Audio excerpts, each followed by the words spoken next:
Сүлейман Демирел атындағы университет 1996 жылы Қазақстан Республикасының тұңғыш президенті Нұрсұлтан Әбішұлы Назарбаев пен еліміздің тәуелсіздігін алғаш болып мойындаған Түркия мемлекетінің 9-шы президенті Сүлейман Демирелдің қатысуымен ашылды. Университеттің стратегиялық даму жоспарының басты мақсаты еліміздегі және Орта Азиядағы таңдаулы халықаралық үлгідегі жоғарғы оқу орындарының бірі болу. Ең алғашқы Алматы қаласында Орбита ықшам ауданында білім беру бағдарламасымен шағын ғимараттан бастау алған білім ордасы бүгінгі таңда Алматы облысы Қарасай ауданы Қаскелең қаласындағы 14 гектарлық алаңға заманауи талаптарға сай 40 мың шаршы метрлік кампуспен 20 мың шаршы метрлік жатақханасымен 7 мыңнан аса білімгерге білікті 271-ге жуық профессорлық оқытушы құраммен білім беруде. Университеттің стратегиялық дамуының негізгі бағыттарының бірі интернационализация. Бұл бағыт бойынша бүгінге дейін университетке шетелдік топ-менеджерлер тартылып, профессорлық оқытушылық құрамның қатарына шетелдік мамандар тартылды. Жыл сайын 100-ге жуық білімгерлері мобильдік ұтқырлық саясаты мен шетелде білім және тәжірибе алмасып келеді. Қазіргі күні университет факультеттерінде Орта Азия, Африка, Қытай, Ресей, Монғолия сияқты елдерден 185 шетелдік студент білім алуда. Университетте ректор қызметін 2022 жылдан бастап Игенбаев Әлімжан Бекежанұлы атқарады. Ағылшын тілінде білім беретін алғашқы университеттердің бірі болып табылатын университетте қазіргі уақытта 55 білім беру бағдарламасы, атап айтқанда 28 бакалавр, 20 магистрлік және 7 докторлық бағдарлама бар.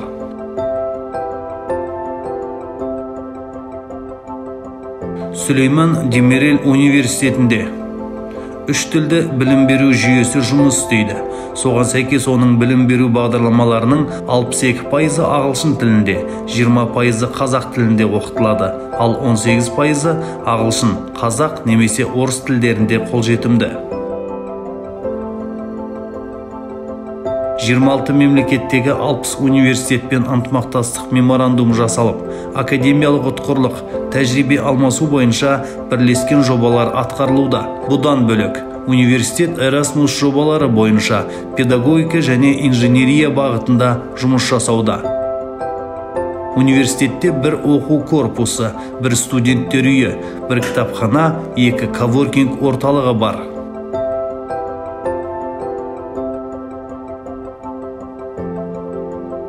Қазіргі уақытта университет қабырғасындағы білім алушылар саны 7594 адамды құрайды.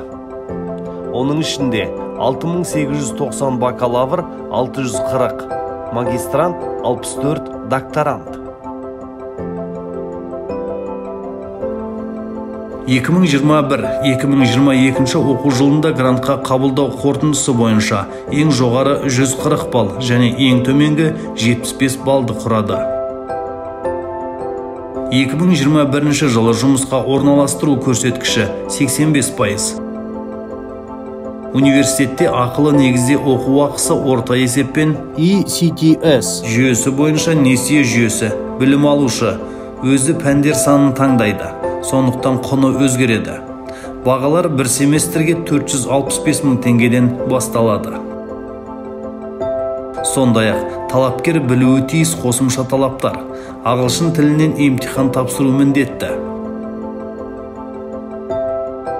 Университеттің бетке ұстар атақты түлектерінің арасында Мусин Бағдат Батырбекұлы, Қазақстан Республикасының цифрлық даму, инновациялар және аэроғарыш өнеркәсібі министрі. Азамат Оспанов, Эйр Астана қаржылық есеп жөніндегі вице-президенті, бас бухгалтері. Алишер Утев, белгілі кинорежиссер және тағы басқалары. Қазақ ұлттық хореография академиясы. Қазақ ұлттық хореография академиясы Қазақстан Республикасы үкіметінің 2016 жылға 11 наурыздағы қаулысымен құрылған. Бұл орталық Азиядағы кәсіби хореографиялық білім берудің толық циклі бар алғашқы жоғары оқу орны. Оқу орны үздіксіз білім беру мекемесі болып табылады. Өйткені оған бастауыш, техникалық және кәсіптік білім, Сондай-ақ жоғары және жоғары оқу орнынан кейінгі білім магистратура және докторантура кіреді. Академия Астана қаласында орналасқан. Қазақ ұлттық хореография академиясы Қазақстанның хореографиялық өнерінің мұрасын, жақын және алыс шетелдердің өнері мен мәдениетінің шығармашылық сан алуандылығын біріктіретін халықаралық ғылыми шығармашылық білім беру хабы. Академия білім беру деңгейлерінің сабақтастығын қамтамасыз етуге, білім беру сапасын арттыруға, білім алушылар мен оқытушылардың академиялық ұтқырлығын арттыруға ықпал ететін оқытудың кредиттік технологиясына негізделген жоғары және жоғары оқу орнынан кейінгі білім беру бағдарламалары бойынша мамандар даярлауды жүзеге асырады. Қазіргі таңда оқу орны ректорының міндетін атқарушы Нүсіпжанова Бибігүл Нұрғалиқызы. Қазақ ұлттық хореография академиясы 11 білім беру бағдарламасы бойынша мамандарды дайындайды. Академияда 2 факультет – хореография және өнер. 2 оқу корпусы, 1 студенттер үйі, 1 кітапхана, 1 спорт кешені, 1 бассейн бар.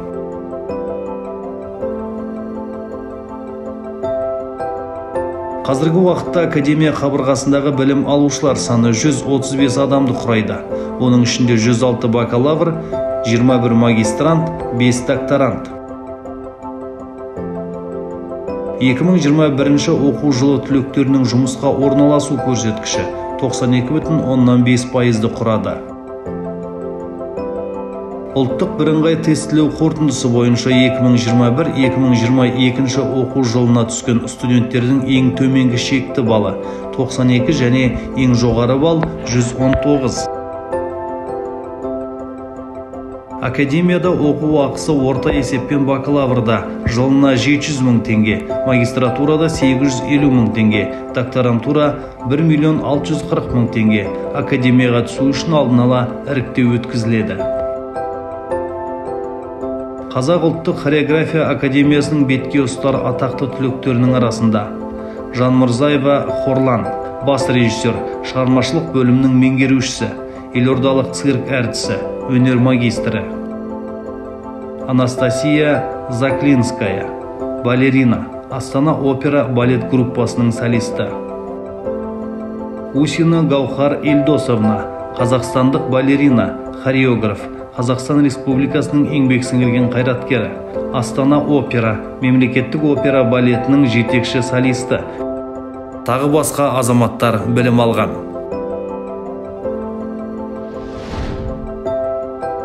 КИМЭП университеті. КИМЭП университеті Орталық Азиядағы ең көне және ең ірі солтүстік американдық форматтағы білім ордасы. Ол 1992 жылы Қазақстан Республикасының тұңғыш президенті Нұрсұлтан Назарбаевтың жарлығымен құрылған. Университет оңтүстік Астана, Алматының орталығында заманауи кампуста орналасқан. КИМЭП бұл тәуелсіз, коммерциялық емес оқу орны. Көп мәдениетті және көп ұлтты студенттік ұйымға қызмет етеді. Ол Қазақстан мен Орталық Азиядағы өмір сапасын және жоғары білімді азаматтарды дамыту, қоғамға қызмет көрсету, бизнесті басқару және әлеуметтік ғылымдар сияқты салаларды дамыту арқылы жақсартуға бағытталған. КИМЭП миссиясы жүйелі түрде жүзеге асырылды және университет 1992 жылы құрылғаннан бері өзінің негізгі құндылықтарын әлі де көрсетуде. Қазіргі таңда оқу орны президенті Чан Ян Бэнг. Университет ағылшын тілінде оқытатын 35 академиялық бағдарламаны ұсынады. Бэнг бизнес мектебінің, құқық мектебінің, әлеуметтік ғылымдар факультетінің, гуманитарлық ғылымдар мен білім беру факультетінің және атқарушы білім орталығының бағдарламалары. Сонымен қатар, КИМЭП менеджмент, маркетинг, қаржы, бухгалтерлік есеп және аудит, білім беру саясаты мен менеджмент саласында 5 докторлық бағдарламаларды ұсынады. Университет іскерлік басқару, экономика, халықаралық қатынастар, халықаралық құқық және шет тілдері саласында танымал. Университетте 5 оқу корпусы, 1 студенттер үйі, 1 спорт кешені, оның ішінде 4 зал, 1 футбол алаңы, 1 баскетбол және 1 воркаут алаңы, 1 кітапхана бар. Қазіргі уақытта университет қабырғасында білім алушылар саны 1759 адам, оның 1464-і бакалавр, 255-і магистрант, 40-і докторант. 2021 оқу жылы түлектерінің жұмысқа орналасу көрсеткіші 95%-ді құрады. Ұлттық бірыңғай тестілеу қорытындысы бойынша 2021-2022 оқу жылына түскен студенттердің ең төменгі шекті балы 75 және ең жоғары бал 140. Мемлекеттік гранттан бөлек университеттің ішкі гранттары мен сыртқы демеушілердің гранттары бар. Университетке түсу үшін қосымша емтихан тапсыру керек. Оқыту тілі толығымен ағылшын тілінде. Кимэп университетінің бетке ұстар атақты түлектерінің арасында Пірматов Ғалымжан Олжаұлы, Қазақстан Республикасы ұлттық банкінің төрағасы. Смайылов Әлихан Асханұлы, Қазақстан Республикасының премьер-министрі. Елікбаев Әлішер Хакимович, танымал медиа маман. Қазіргі таңда ресми түрде Астана Груп президенті Нұрлан Смағұловтың кеңесшісі. Апенко Инна Сергеевна, Мимиорики, балалар киімінің алғашқы қазақстандық брендінің негізін қалаушы және бас директоры. Жұмашев Сәкен, Орталық Азиядағы KPMG басқарушы серіктесі. Иргалиев Әсет Арманұлы, Қазақстан Республикасы стратегиялық жоспарлау және реформалар агенттігінің төрағасы. Айдосов Нұрдәулет Ғалымұлы, First Headland Жусан Инвест директорлар кеңесінің төрағасы. Осындай көптеген танымал азаматтар білім алған. Де Монтфорт University Қазақстан. Қазақстанда британдық біліктілікті алу үшін 2021 жылы құрылған бірінші британдық университет. DMU Қазақстан. Эдперитес UK мен Де Монфорт университетінің серіктестігі. Эдперитес DMU Қазақстан кампусын қамтамасыз етуге және басқаруға, студенттер тәжірибесіне және оқыту мен оқу қызметтеріне жауап береді. Университет Алматы қаласында орналасқан. DMU Қазақстандағы барлық академиялық курстарды Де Монфорт университеті әзірлеген. Бұл осы бағдарламалардың сапасы мен қатаңдығына, оқыту сапасына және студенттер тәжірибесінің теңдігіне кепілдік береді. Қазақстандағы DMU бағдарламасын сәтті аяқтаған соң, түлектер Де Монфорт университетінің ғылыми дәрежесін алады. Қазіргі таңда оқу орны ректоры Сакина Зафар. DMU 11 білім беру бағдарламасы бойынша мамандарды дайындайды. Университетте 3 факультет, бизнес және құқық факультеті, ақпараттық технологиялар факультеті, дизайн факультеті.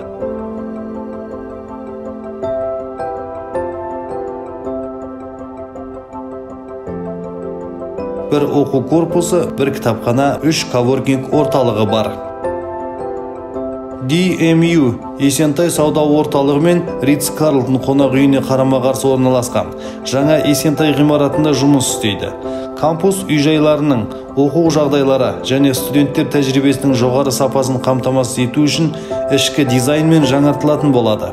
Ғимараттың дамуындағы инфрақұрылым өз класындағы ең үздігі. Қазіргі уақытта университет қабырғасында білім алушылар саны 429 адам, оның 419-ы бакалавр, оны магистрант.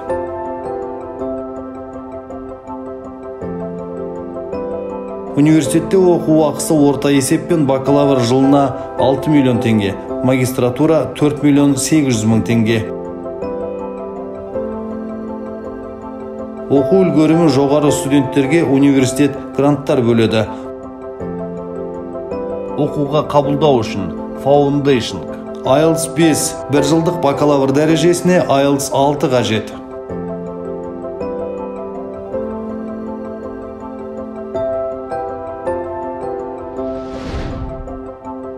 Қазақ спорт және туризм академиясы.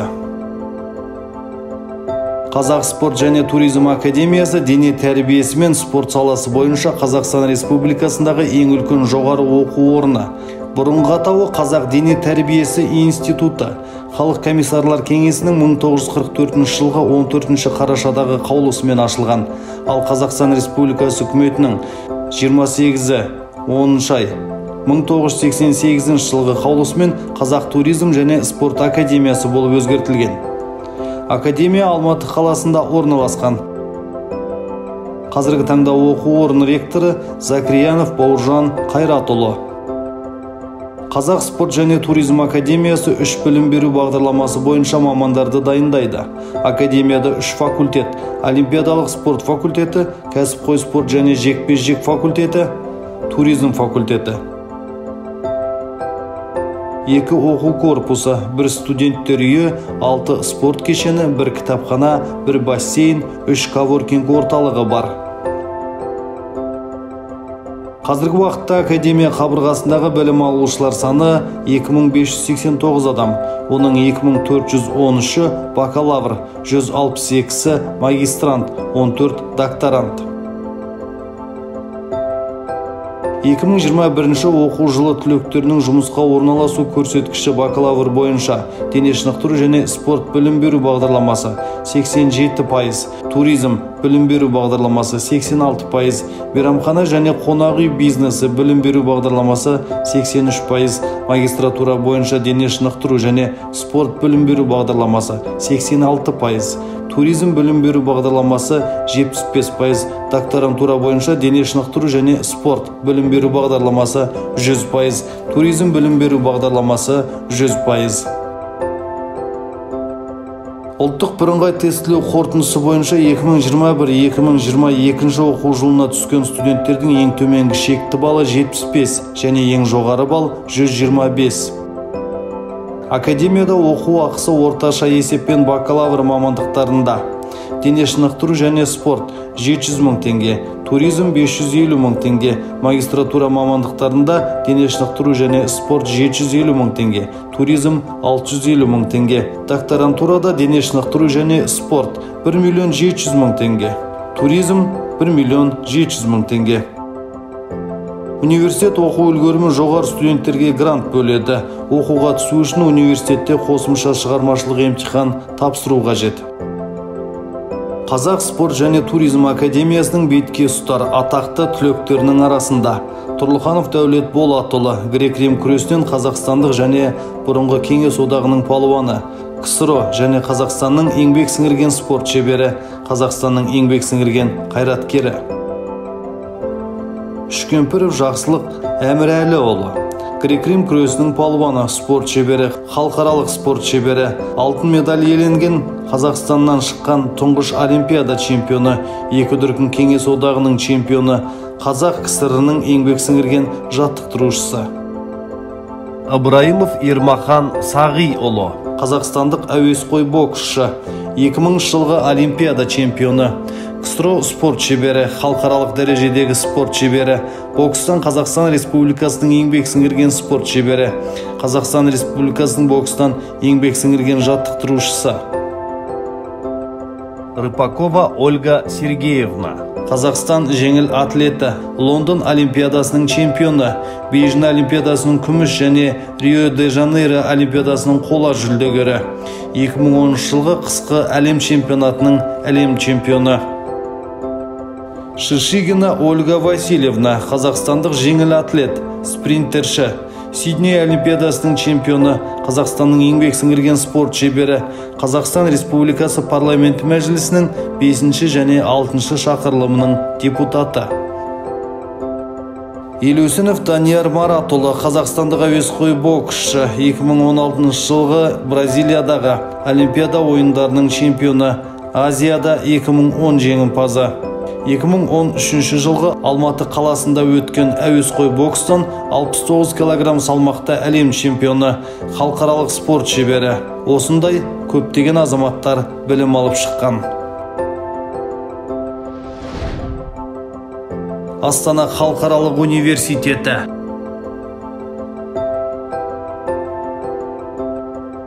заман ағымына ілескен, озық даму әлеуеті жоғары оқу орны. Университет 2018 жылы білім беру мекемесінің бірегей ірі жобасы ретінде құрылды. Оның мақсаты жеке мемлекеттік, аймақтық және халықаралық деңгейде білім беру, ғылыми және сараптамалық талдау қызметтерін жүзеге асыру болып табылады. Университет Астана қаласында орналасқан.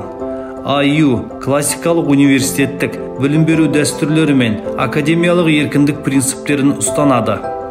Миссиясы: білім мен құзыреттіліктің жоғары деңгейін қамтамасыз ету, ұлттық және әлемге қызмет ететін академиялық жетістіктер, зерттеулер мен инновациялар арқылы жоғары адамгершілік құндылықтары бар әлем азаматтарын тәрбиелеу. Қазіргі таңда оқу орны президенті Ирсалиев Серик Астаевич. Астана халықаралық университеті Еуразия кеңістігі үшін білім, зерттеулер мен инновацияларды генерациялайтын және тарататын заманауи жаһандық университет. Еуразиядағы үздік 20 университеттің бірі. IU 92 білім беру бағдарламасы бойынша мамандарды дайындайды. Университетте 7 факультет, педагогикалық институт, заң жоғары мектебі, ақпараттық технологиялар және инженерия жоғары мектебі, экономика жоғары мектебі, әлеуметтік гуманитарлық ғылымдар жоғары мектебі, жаратылыстану ғылымдары жоғары мектебі, өнер және дизайн жоғары мектебі. 3 оқу корпусы, 1 спорт кешені, 1 кітапхана, 2 коворкинг орталығы бар. Қазіргі уақытта академия қабырғасындағы білім алушылар саны 2824. Оның 2548 бакалавр, 246 магистрант, 30 докторант. 2021 оқу жылы түлектерінің жұмысқа орналасу көрсеткіші 93% құрады. Ұлттық бірыңғай тестілеу қорытындысы бойынша 2021-2022 оқу жылына түскен студенттердің ең төменгі шекті балы 76 және ең жоғары бал 133. Академияда оқу ақысы орта есеппен жылына 443 мың теңгеден 980 мың теңгеге дейін, магистратура 496 мың теңгеден 700 мың теңгеге дейін, докторантура 1 миллион 400 мың теңге. IU студентке бағытталған оқытуға ие. 2 дәрежелі білім беру бағдарламалары, жарнамалық гранттар, жергілікті үкіметтің гранттары бар. Икемді төлем жүйесі, әртүрлі жеңілдіктер мен оқу ақысына жеңілдіктер қарастырылған. Астана халықаралық университетінің бетке ұстар атақты түлектерінің арасында Қалқаманов Асқар Бекжанұлы, Қазақстан Республикасының Ауғанстандағы елшілігінің бірінші хатшысы. Умирбаева Рамзия Фаатовна, Астана қаласы мәслихатының депутаты, Қазақстан Республикасы білім беру ісінің құрметті қызметкері, Қазақстан Республикасы білім беру ісінің үздігі, Астана қаласы әкімдігінің нөмір 17 мектеп гимназия директоры. Мазова Күлхан Ермекбаевна, Астана қаласы әкімдігінің нөмір 17 мектеп гимназия директор орынбасары. Кабиев Аслан Әбілханұлы, Эдвей Групп веб-студиясының директоры. Учителя KZ білім беру порталының негізін қалаушысы және осындай тағы басқа азаматтар білім алған. Леонид Борисович Гончаров атындағы Қазақ автомобиль жол институты. Гончаров атындағы Қазақ автомобиль жол институты автомобиль өнеркәсібі, көлік, жол көпір құрылысы саласындағы Қазақстандағы ең ірі оқу және ғылыми зерттеу орталығы. Институт Алматы қаласында орналасқан. Қазақстан Республикасы көлік және коммуникация министрлігінің қолдауымен Қазақ автомобиль жолы университеті ретінде 2001 жылы ақпанда құрылды. Институттың Қазақстанның 10 өңірінде қашықтықта білім беру процесін жүзеге асыратын өкілдіктері бар. Қазіргі таңда оқу орнының ректоры Қабашев Рахымжан Әбілқасымұлы. Гончаров атындағы Қазақ автомобиль жол институты 20 білім беру бағдарламасы бойынша мамандарды дайындайды.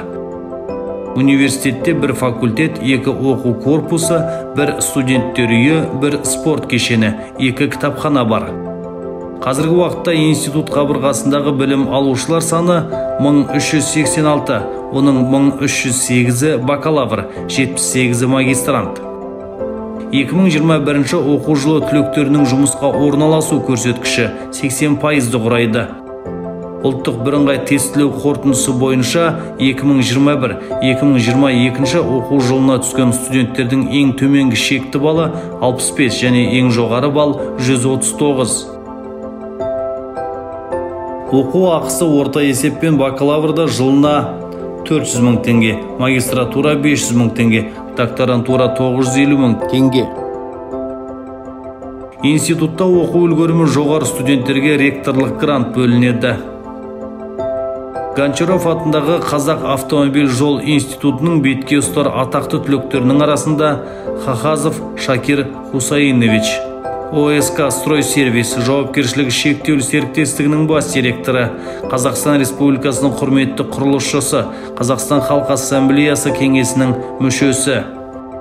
Сапрыкина Наталья Александровна, Асказ Плюс жобалық компаниясының директоры және тең құрылтайшысы. Арстанбеков Ерік Арстанбекұлы, Интегра Construction KZ жауапкершілігі шектеулі серіктестігі, жол құрылысы және жол жөндеу дирекциясының геодезия және топография қызметінің басшысы және тағы басқа азаматтар білім алған.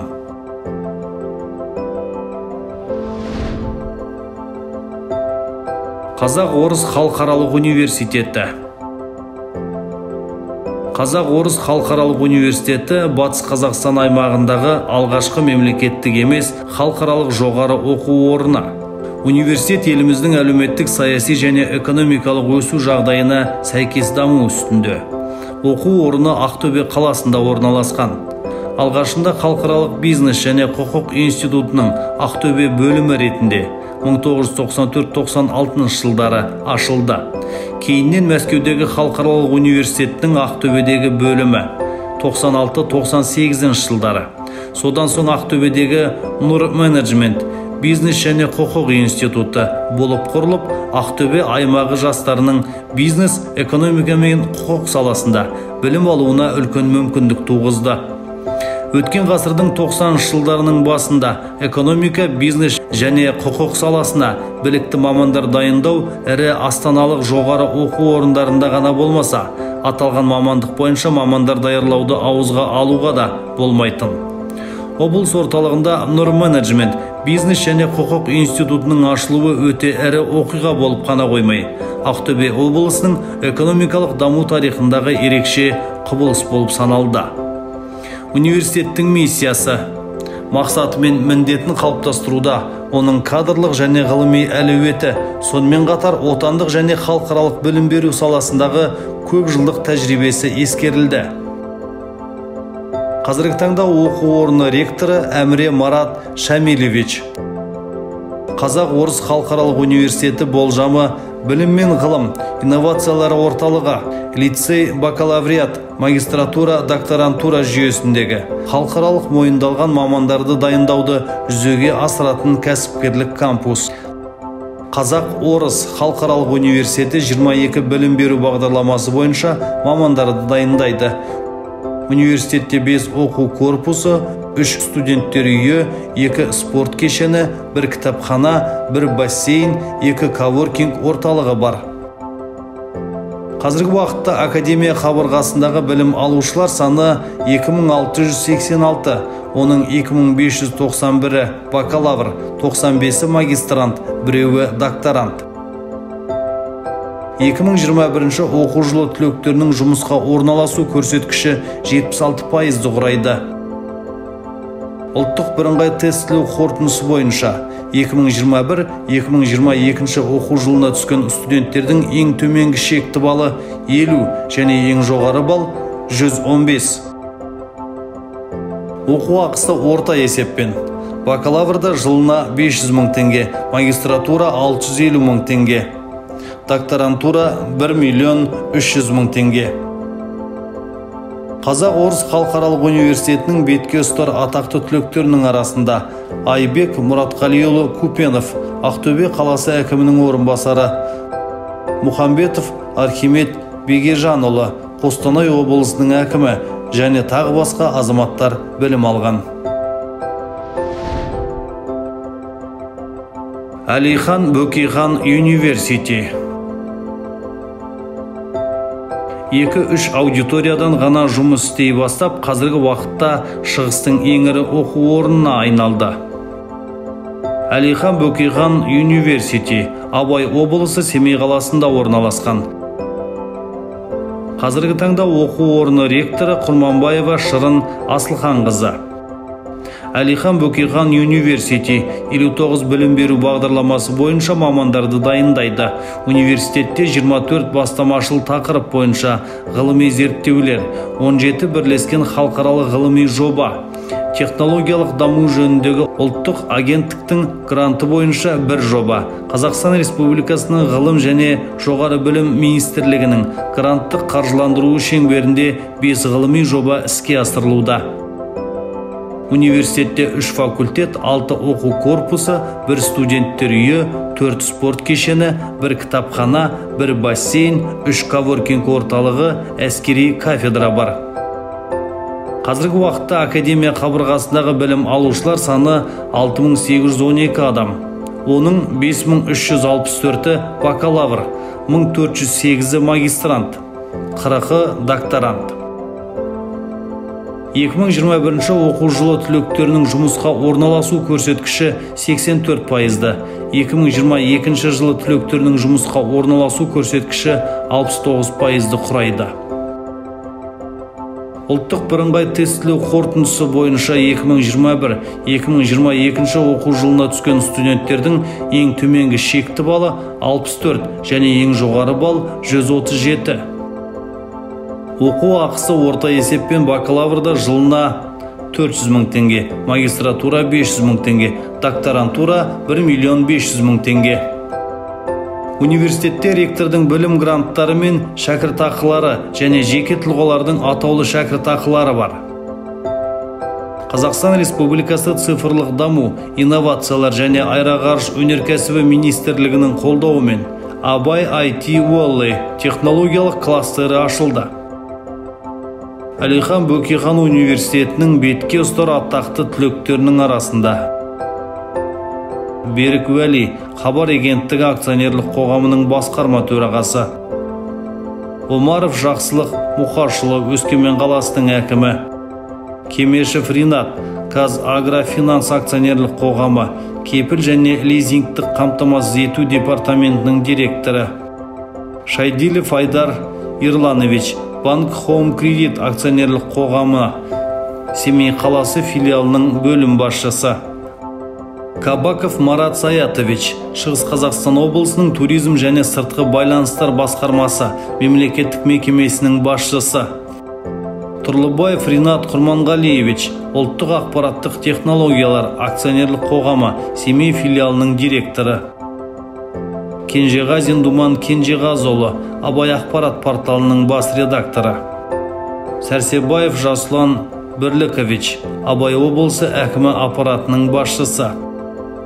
Садырбаев Айдар Серікқазиевич, Семей қаласы әкімінің орынбасары және тағы басқа азаматтар білім алған. Мирас университеті. Мирас университеті 1997 жылы мамырда Қазақстан Республикасы білім және ғылым министрлігі бұйрығымен құрылған. Яссауи атындағы халықаралық Қазақ-Түрік университетінің ғылыми білім беру орталығының негізінде халықаралық стандарттар бойынша білім беру технологияларын өңдеу орталығы ретінде құрылды.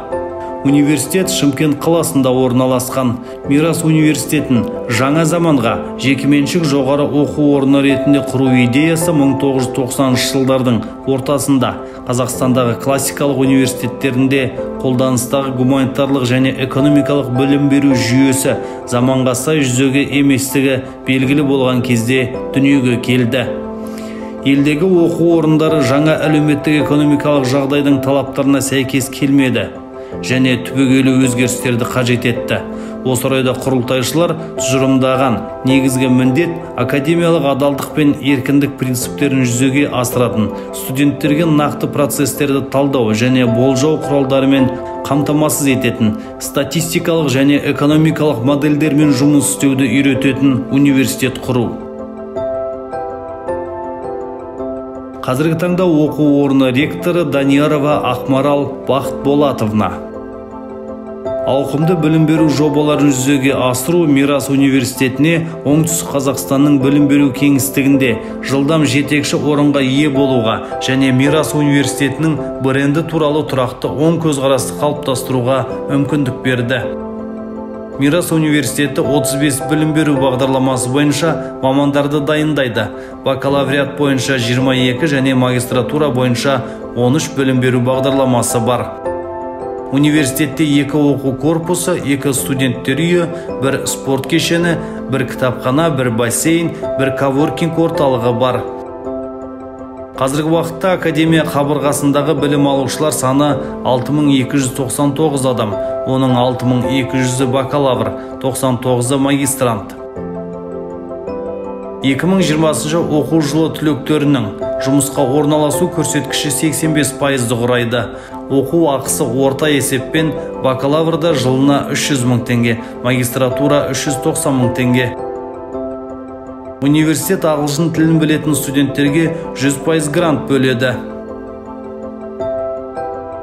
Мирас университетінің бетке ұстар атақты түлектерінің арасында Мошкалов Бейбіт Мырзабаевич, Бадам Орман және жануарлар дүниесін қорғау мемлекеттік мекемесі, коммуналдық мемлекеттік мекемесінің директоры.